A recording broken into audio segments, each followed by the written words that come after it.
Shalom, shalom, shalom. Yesu nashimwe cyane. Nongeye kubaha ikaze cyane kuri Muhoza TV. Uyu ni Muhoza Mubana. Tugiye kwiga amagambo y'Imana nk'uko dusanzwe tuyigana. Ndabashimira mwese aho muherereye mwagaragaje ko mudukurikirana. Imana yo mu ijuru ijye ibahereza umugisha. Reka dusenge Imana kugira ngo twumve ijambo Imana yaduhaye umunsi.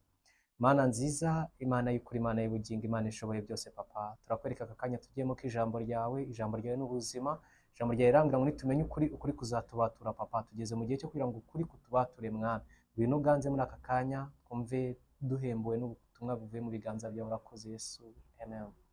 Mana ishimwe cyane. Uyu munsi tugiye kuvuga ku magambo avuga ngo ikiganza cya Kristo cyangwa se the hand of Christ. Reka tuze gusoma ijambo ry'Imana mu butumwa bw'iswa bwanditswe na Yohana 20:24 kugeza 29. Ni inkuru ya Toma. Reka twumve. Ariko Toma, umwe muri abo 12 witwaga Didumu, ntiyari kumwe nabo ubwo Yesu yazaga. Nicyo cyatumye abandi bigishwa bamubwira bati, tubonye umwami. Nawe arabasubiza ati, ninabona inkovu z'imberero mu biganza bye ngo nzishyiremo urutoki rwanjye, sinshyire n'ikiganza cyanjye mu rubavu rwe, sinzemera. Nuko iminsi 8 ishize, abigishwa bongera guterana mu nzu nka mbere na Tomu ari kumwe nabo. Yesu araza abahagarara hagati, kandi inzugi zari zigikinze. Arababwira ati, amahoro abe muri mwe. Maze abwira Toma ati, zana urutoki rwawe urebe ibiganza byanjye, kandi uzane n'ikiganza cyawe ugishyire mu rubavu rwanjye, kandi we kuba utizera ahubwo uba wizeye. Toma aramusubiza ati, mwami wanjye kandi Imana yanjye. Yesu aramubwira ati, wijejwe nuko mbonye, hahirwa abizeye batambonye. Umugabo witwa Tom avuga yuko atazigera yemera ko Kristo yazutse ngo atabashe gufata ikiganza cye ngo akozemo urutoki rwe. Ariko hari amagambo hano Yesu avuze akomeye. Aramubwiye ngo hahirwa abizera batabonye. Wowe ukurikirana Muhoza TV wizera Kristo kandi utarigeze umubona bambwa ku musaraba, urahirwa. Wowe ukurikirana Muhoza TV wizera yuko Kristo yabayeho kandi agapfa akazuka, hari umugisha ukugeraho. Tugiye kuganira ku ijambo rivuga ngo ikiganza cya Yesu. Haleluya. Ikiganza cya Kristo. Ndagira ngo ngo ukeneye ikiganza cya Yesu ku buzima bwawe. Icyambere tugomba kumenya, ikiganza cya Kristo nicyo kiganza kirema. Haleluya, nicyo kiganza kirema. Reka dusome ijambo ry'Imana wumve. Turasoma mu rwandiko Pawulo yandikiye Abikorino 1:15-17. Aravuga ngo, ni nawe shusho y'Imana itaboneka, niwe mfura mu byaremwe byose. Kuko muri warimo byose byaremwe, ari byo mu ijuru cyangwa ibyo mu isi, ibiboneka n'ibitaboneka, intebe z'ubwami n'ubwami bwose, n'ubutware bwose n'ubushobozi bwose, niwe wabiremye byose, kandi rero ni nawe byaremewe. 17 akavuga ngo yabanjirije byose, kandi byose bibeshwaho nawe. Ndagira ngo ngo ikiganza cya Kristo nicyo kiganza kirema. Umwanditsi Pawulo aravuze ngo niwe waremye byose, ngo kandi byose byaremwe ndetse biremerwaho. Amen. Wowe ukurikiranye Muhoza TV aka kanya ndagusaba kugira ngo umwuka w'Imana, Kristo ikiganza cye kirema, kigira ikintu kikuremera mu buzima bwawe, kuko kiracyarema.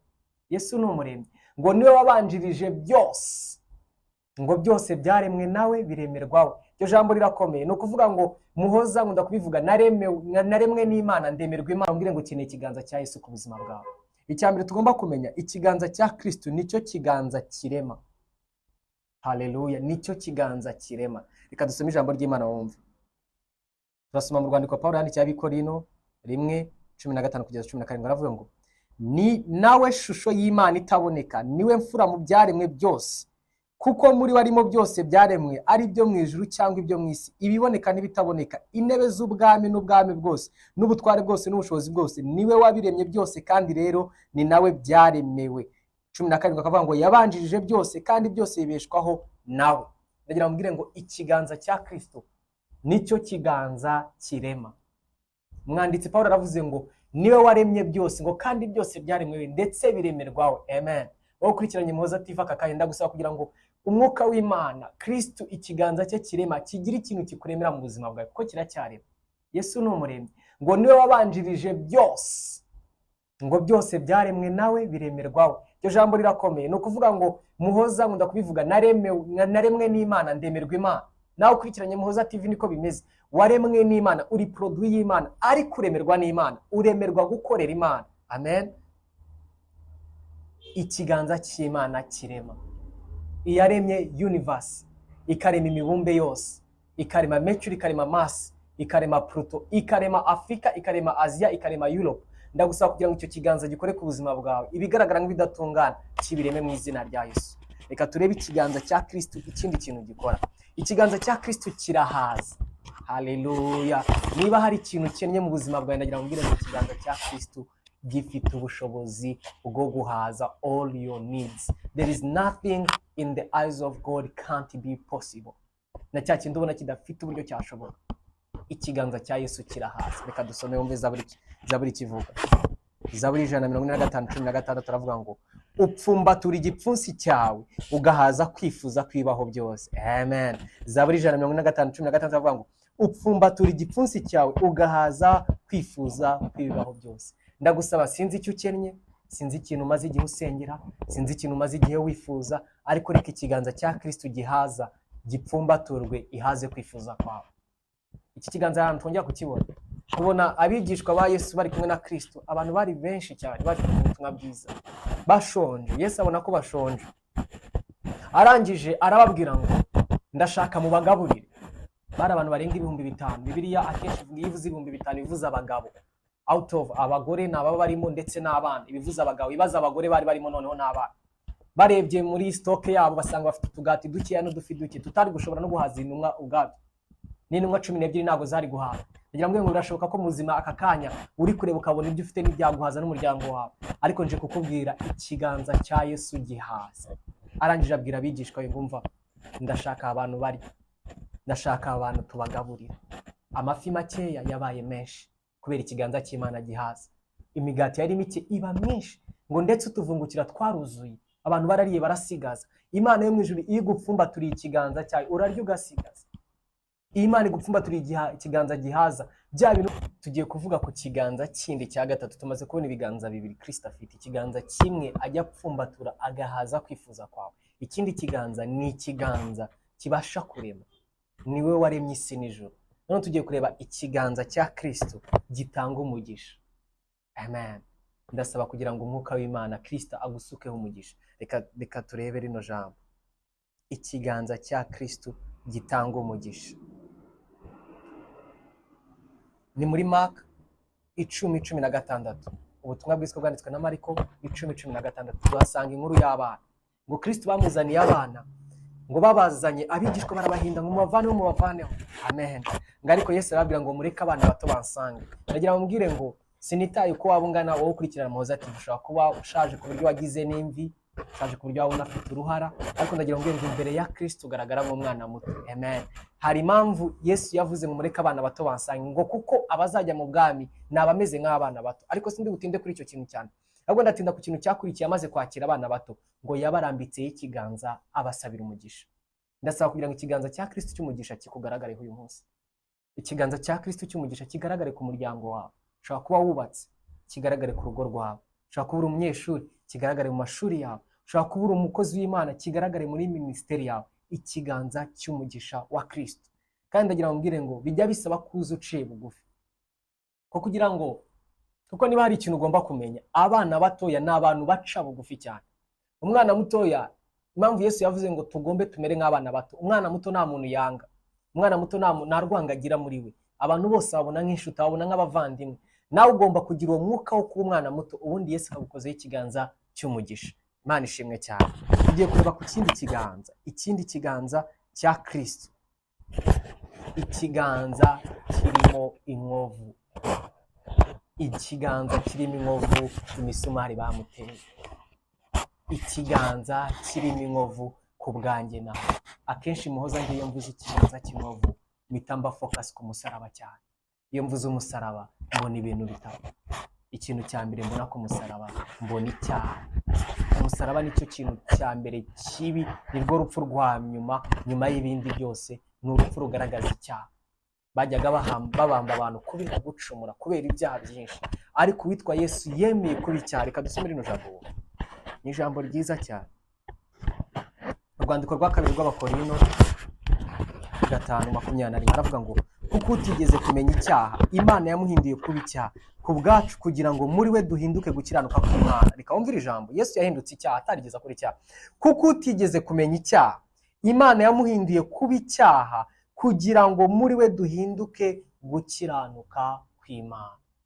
Yesu aremera ab'icyaha. Iyo mbonye umusaraba mbona icyaha. Gusa nanone iyo mbonye umusaraba hari ikindi kintu cya kabiri mbona gikomeye. Mbona urukundo rw'Imana. Urukundo Imana igukunda. Urukundo Imana inkunda. Urukundo rudasanzwe. Abanditsi b'isezerano rishya bashakishije mu Kigiriki no mu Giheburayo bashaka ijambo express rivuga urukundo rw'Imana bararibura. Niko kwintroducinga ijambo rishya ryitwa agape. Gukiranuka kw'Imana. Yesu aremera ab'icyaha. Iyo mbonye umusaraba mbona icyaha. Gusa nanone iyo mbonye umusaraba hari ikindi kintu cya kabiri mbona gikomeye. Mbona urukundo rw'Imana. Urukundo Imana igukunda. Urukundo Imana inkunda. Urukundo rudasanzwe. Abanditsi b'isezerano rishya bashakishije mu Kigiriki no mu Giheburayo bashaka ijambo express rivuga urukundo rw'Imana bararibura. Niko kwintroducinga ijambo rishya ryitwa agape. Agape, urukundo rw'Imana. Yesu yaragukunze ku rwego yemera kubambwa ku musaraba akambara ibyaha by'abari mu isi yose, ngo niwe mu ngano y'ibyaha by'abari mu isi yose, akababazwa kubera urukundo agukunda. Bigera ku rwego Imana kubera ukuntu yanga icyaha ihunza amaso, yanga kureba Kristo, yanga kumureba bambwe ku musaraba, kuko yari ariho ibyaha bya Muhoza, yari ariho ibyaha byawe wowe ureba Muhoza TV. Ubwo Kristo yavugaga ngo Eli Eli lama sabakitani, ngo data data niki kikundekesheje. Ibyo byose yabiterwaga n'urukundo agufitiye, yabiterwaga n'uburyo akwiye kukunga n'Imana. Iyo mbonye umusaraba nongera kubona gukiranuka. Gukiranuka duheshwa n'umwami wacu Yesu Kristo. Iyo mvuze gukiranuka mbavuze ubugingo buhoraho. Ijambo ry'Imana rirambwira ngo ufite uwo mwana afite ubugingo buhoraho, ngo ariko utamufite amaze gucirwaho iteka. Haleluya. Ese urashaka kwenjera urukundo Kristo agukunda? Ese urashaka kwenjera urukundo Yesu agukunda? Yesu aragukunda. Ibaza avuga ngo Eli Eli lama sabakitani, data data niki kikundekesheje. Impamvu Imana yari imaze kumukuraho amaso, kuko Imana yaramwitegereje ibona afite ibyaha, kandi Imana nireba icyaha Imana iremerera ihunza amaso ku mwana wayo kugira ngo nge nawe tuzaragwa ubugingo. Ikiganza kindi ni ikiganza cya Kristo gikomanga. Ikiganza gikomanga cyangwa se the knocking hand. Reka dusome mwumve. Tugiye gusoma ibyahishuriwe Yohana ku kirwa cy'Ipatimusi 3:20. Haravuga ngo dore magaze ku rugi ndakomanga, umuntu niyumva ijwi ryanjye agakingura urugi, nzinjira iwe dusangire. Dore magaze ku rugi ndakomanga, umuntu yumva ijwi ryanjye agakingura urugi, nzinjira iwe dusangire. Ndabizi n'ubu ngubu ndi kuganira nawe kuri buno butumwa hari ijwi ry'Imana riri gukomanga ku mutima wawe. Yesu ahora akomanga ku bana biwe buri gihe. Ushaka kwibaza ngo kubera icyo adakubita urugi ngaze? Oya, Yesu buri gihe aguha icyo bita choice, kuko choice ni kamere y'Imana kandi yarayiguhaye yakuremanye ishusho yayo. Nta na rimwe Imana izigera yinterferinga mu mikorere yawe. You have your will. Amen. Niyo mpamvu Yesu yarabikoze ibintu byose aradupfira ku musaraba, ariko ntago aduhata kwakira ubugingo. Oya, icyo akora arakomanga, wowe ukamwakira. Ibyaha byawe byose warabipfiriwe, ariko ndagira ngo mbwire ngo nuziyaze numva Yesu ari gukomanga ku mutima wawe. Numva rino jwi rikomanga, Yesu arakomanga ngo magaze ku rugi, ngo numva ijwi ryanjye ugakingura ndinjira tubane. Haleluya. Ukeneye gukingurira uwo mwami w'amahoro, ukeneye gukingura uwo muntu wagukunze utamuzi, akagukunda kera cyane, agapfa kubw'ibyaha byawe byose, bya bindi utekereza Satani ajya kubeshya ngo uzajya mu muriro. Ni wakira uwo mwami ukamukingurira, ahabwa ubugingo buhoraho. Ese ntajwe uri kumva riri gukomanga ku mutima wawe? Wikizuyaza. Ushaka kuvuga ngo igihe cyanjye ni gito, nkeneye kuzagira indi myaka iri imbere, nkeneye ko ry'isi niko benshi bavuga, nkazabona kwakira Kristo. Ariko ndagira ngo mbwire ngo ijwi ry'Imana uko usaza Yesu akomeza gukomanga, ariko uko akomanga umutima wawe ugenda ukomera kubera ibihe bya Satani, kugeza ku rwego utumva ko Kristo ari gukomanga ku mutima wawe. Ndagira ngo mbwire ngo today may be your day. Today may be your day for being saved. Ndagira ngo mbwire ngo ntuzuyaze inshuti ya Yesu. Kristo aragukunda. Kristo yaragupfiriye. Kristo yarakubambiwe. Yavuze ano magambo ngo Eli Eli lama sabakitani, ati data data niki kikundekesheje kugira ngo uzabane nawe. Uri mubo yapfiriye. Pawulo yaravuze ngo niwe mu ngano y'ibyaha byose by'abari mu isi. You are already saved mu buryo utazi. Wowe icyo usabwa gusa ni ukwizera ukatuza akanwa kawe. Amen. Tugiye gusenga. Ndagusaba ngo ntuzuyaze inshuti ya Yesu. Hari umugabo umwe yari yaranze kwakira Kristo. Umwana wibaza gukora impanuka, muto yari afite umwe w'ikinege arapfa. Igihe ari kumushyingura ngo yumva ijwi rikomanga, none aravuga ngo Jesus you can come in. Ariko yamwemereye ari uko yabuze umwana. Yaje kuvuga ngo ndashima Yesu kankunda ku rwego yemera gutwara umwana wanjye ariko kugira nzabone ubugingo. ese nawe ukeneye ko hari icyo utwarwa mu buzima? Kubona ubugingo kwawe n'inyungu zawe. Turi kubaho igihe gito, sinzi ko uzageza imyaka 300 ukiri kuri ino si. Ese nyuma y'imyaka 300 uzaba hehe? Ndimo ndakubwira umwami uzagutuza hiwe. Ijambo ry'Imana rambwira ngo ngo mu rugo kwa data hari amazu menshi. Ngiye atahaba mba mbabwiye, ariko ngiye kubategurira. Ndagira ngo mbwire ngo mu nzu Imana yagiye gutegura harimo iyawe, mu mazu Kristo yagiye kudutegura harimo iyawe. Reka dusenge. Ndagusaba ngo wakira no magambo. Aya magambo uyasubiremo. Aya magambo bayasubiyemo rimwe byababereye ubuzima bw'iherezo. Izi saha n'abakozi b'Imana batandukanye, ndagira ngo nuzuyaze inshuti ya Yesu. Uyu munsi yigera apfa, igihe ari kumushyingura ngo yumva ijwi rikomanga, none aravuga ngo Jesus you can come in. Ariko yamwemereye ari uko yabuze umwana. Yaje kuvuga ngo ndashima Yesu kankunda ku rwego yemera gutwara umwana wanjye ariko kugira nzabone ubugingo. Ese nawe ukeneye ko hari icyo utwarwa mu buzima? Kubona ubugingo kwawe n'inyungu zawe. Turi kubaho igihe gito, sinzi ko uzageza imyaka 300 ukiri kuri ino si. Ese nyuma y'imyaka 300 uzaba hehe? Ndimo ndakubwira umwami uzagutuza hiwe. Ijambo ry'Imana rambwira ngo ngo mu rugo kwa data hari amazu menshi.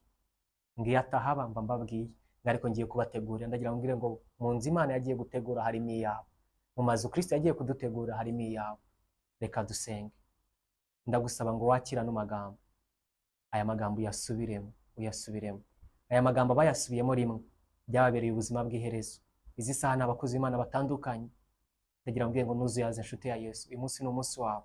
2024 babone kubera uyu mwaka wo gucungurwa, babone kubera uyu mwaka wo kwakira ubuzima buzira urubanza. Reka usubiremo ano magambo. Mwami Yesu, ndakwakiriye, numvishe ukomanga ku mutima wanjye, none nguhaye ikaze. Ngwino uyobora ubuzima bwanjye, umbere umwami n'umukiza w'ubugingo bwanjye, kuva none kugeza iteka ryose. Ndi uwawe, nkoresha icyo wandemeye. Amen. Imana iguhe umugisha cyane. Yesu yamaze kwinjira iwawe, none haba afite ikiganza kirambuye, akaguhobera, akagusoma, akakubwira ati karibu mu rwuri rwanjye, akaguhimba imirimo yo gukora. Ku cyumweru uzajye kuri church usengeraho, niba udafite church usengeraho uzarebe iyo muturanye ugereyo, kuko ubu ngubu uri icyaremwe gishya. Ikindi kintu, dufite Muhoza TV group, abatuye mu bihugu bitandukanye, you can join us dusengera online. Imana iguhereze umugisha. Shalom shalom.